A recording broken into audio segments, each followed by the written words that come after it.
कड़ी मेहनत कभी व्यर्थ नहीं जाती। देवगिरी के राजा शिवानंद थे। उनके मंत्री शेषगिरी की बुद्धि कपटी थी। एक किसान सीत्या की जमीन के बगल में ही मंत्री की जमीन भी थी। कई साल पहले खरीदी थी, लेकिन मंत्री ने कभी उसकी परवाह नहीं की। एक दिन मंत्री को अपनी जमीन की याद आई और वह देखने गया तो वहां जंगली पौधे और पत्थरों का अंबार था। इसे साफ करने में तो बहुत समय लगेगा, खर्च भी भारी होगा। अब क्या करें, सोचने लगा मंत्री। तभी उसने देखा कि पास की सीतिया की जमीन हरी भरी लहलहा रही है।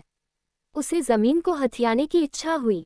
वही काम कर रहे सीतिया के पास जाकर उसने पूछा, क्या बात है, मैंने ध्यान नहीं दिया तो तूने मेरी जमीन में खेती शुरू कर दी क्या? किसान डर गया और बोला, नहीं सरकार, आप गलत समझ रहे हैं। ये जमीन मेरी ही है।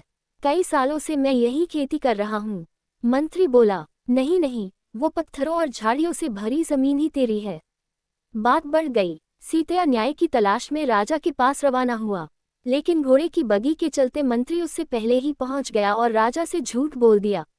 राजा जी, मेरी जमीन पर सीतिया ने कब्जा कर लिया है। वह जंगली जमीन को अपनी बता रहा है। राजा ने मंत्री की बात पर विश्वास करते हुए सीतिया को वह जमीन छोड़ देने का आदेश दे दिया। कोई चारा न देख सीतिया ने वह पत्थर झाड़ियों से भरी जमीन खेती योग्य बनाने का निश्चय किया। 1 महीने तक कड़ी मेहनत करके उसने उस जमीन को खेती के लायक बना दिया। एक दिन राजा और मंत्री पड़ोसी राज्य से लौट रहे थे, तो रास्ते में उन्होंने देखा कि सीतिया नई जमीन में खेती कर रहा है और पहले वाली जमीन में पानी दे रहा है।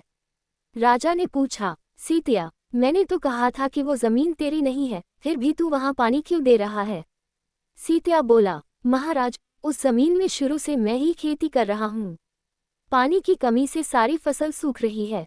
वो जमीन अब कोई देख नहीं रहा है, इसलिए मैं ही उसे पानी दे रहा हूँ। राजा ने मंत्री से पूछा, तू क्यों नहीं देख रहा है अपनी जमीन को? मंत्री हड़बड़ाकर उलझे हुए जवाब देने लगा। राजा को सच्चाई समझ में आ गई। उसने कड़े शब्दों में मंत्री को डांटा। मंत्री ने गलती स्वीकार करते हुए कहा, राजा जी, क्षमा करें। पत्थरों से भरी जमीन मेरी ही थी, लेकिन मैं उसे सुधार नहीं सका। अच्छी जमीन को हड़प कर उसमें से लाभ लेना चाहता था, इसलिए झूठ बोला। राजा ने विश्वासघात करने वाले मंत्री को पद से हटा दिया और असली जमीन सीतिया को लौटा दी। इस प्रकार मेहनत कभी व्यर्थ नहीं जाती और धोखा कभी ज्यादा समय तक छिपा नहीं रह सकता। सीतिया ने राजा को प्रणाम किया। और भी कहानियों के लिए कृपया बिजी हैप्पी लाइफ चैनल को लाइक, शेयर और सब्सक्राइब करें। धन्यवाद।